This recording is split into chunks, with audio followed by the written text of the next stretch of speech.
यूपीएससीच्या मुख्य परीक्षेसाठी आपल्याला इथिक्स हा 250 मार्काचा पेपर आहे आणि एमपीएससीने आता एक्झाम डिस्क्रिप्टिव्ह केल्यानंतर हा पेपर आपल्याला एमपीएससी साठी देखील 250 मार्कांसाठी आहे. यूपीएससीचा परीक्षार्थी म्हणून इथिक्स हा विषय मी जेव्हा पहिल्यांदा अभ्यासला त्यावेळी खरं तर मी काही दिवसांसाठी अगदीच स्तब्ध झालो होतो.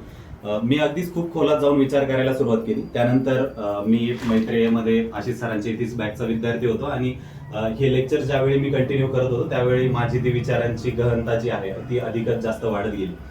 मला त्या वेळी सुरुवातीला पहिल्यांदा वाटलं की हा विषय जो आहे इथिक्स सारखा तो मी सुरुवातीला का अभ्यासला नाही. म्हणजे सचोटी, शुचिता किंवा प्रामाणिकपणा यांसारख्या गोष्टी मी पहिली दुसरीला असताना किंवा शालेय वर्गात असताना का अभ्यासल्या गेल्या नाहीत. म्हणजे मी गणित शिकण्याऐवजी जर या गोष्टी शिकू शकलो असतो तर ते अधिक चांगलं झालं असतं असं मला त्यावेळी वाटलं.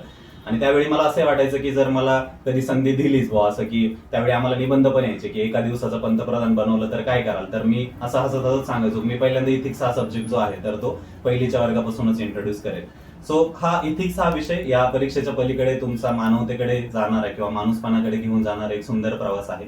आणि ह्या प्रवासामध्ये तुमचा सोबती म्हणून आशिष सरांनी लिहिलेलं हे पुस्तक समग्र नीतिशास्त्र सचोटी आणि अभिक्षमता हे पुस्तक तुम्हाला जितकं यूपीएससीच्या परीक्षेमध्ये तुमची मदत करेल तितकंच तुम्हाला ते अधिक विचार करायला भाग पाडेल, तर तुम्हाला अधिक शांत करण्यासाठी प्रयत्न करेल. या पुस्तकामधली एक सुंदर ओळ आहे जी मी तुम्हाला वाचून दाखवतोय.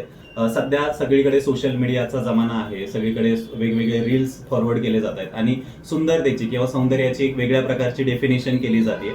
पण येथे रवींद्रनाथ टागोरांनी सुंदरतेची एक सुंदर छान डेफिनेशन दिली आहे आणि ती या पुस्तकामध्ये नमूद केली आहे.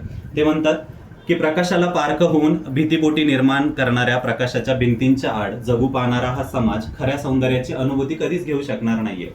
असा समाज निर्भय मनाने मान उंच ठेवून जगू शकत नाही आणि मग रूढी, धर्म, परंपरा, राजकारण यांच्या अवास्तव प्राबल्यातून म्हणा किंवा तरुणाई ज्या नशेच्या व्यसनांचा आडोसा घेते त्यातून जीवनाच्या असुंदरतेच्या किंवा कुरूपतेच्या प्रवेशात प्रवेश करते. यामुळे जीवनाचा बेरंग होतो, असे जीवन जगणे कठीण होते. तेव्हा जे काही वाईट आहे ते सर्व बाजूला सारून सौंदर्य पाहू शकणारे, वास्तव अनुभवणारे मन घडवणे म्हणजेच खरा माणूस घडवणे होणार आहे, असं रवींद्रनाथ टागोरांनी सौंदर्याची अशी सुंदर डेफिनेशन केली आहे. यासोबतच या पुस्तकामध्ये यूपीएससीचा नीतिशास्त्राचा जो सिलेबस आहे तो अगदी डिटेलमध्ये अभ्यासला गेला आहे आणि हे पुस्तक तुम्हाला तुमच्या नीतिशास्त्राचा अभ्यास करण्यामध्ये नक्कीच मदत करेल. यासोबतच तुम्हाला एक माणूस म्हणून होण्यासाठी देखील निश्चितच मदत करेल. म्हणून एक स्वतःच्या ग्रंथालयामध्ये ठेवावं आणि अभ्यासावं असं हे पुस्तक आहे. मी तुम्हाला सगळ्यांना रिकमेंड करेल की हे पुस्तक एकदा नक्की घ्या आणि नक्की वाचा आणि याचा अभिप्राय देखील नक्की कळवा. धन्यवाद.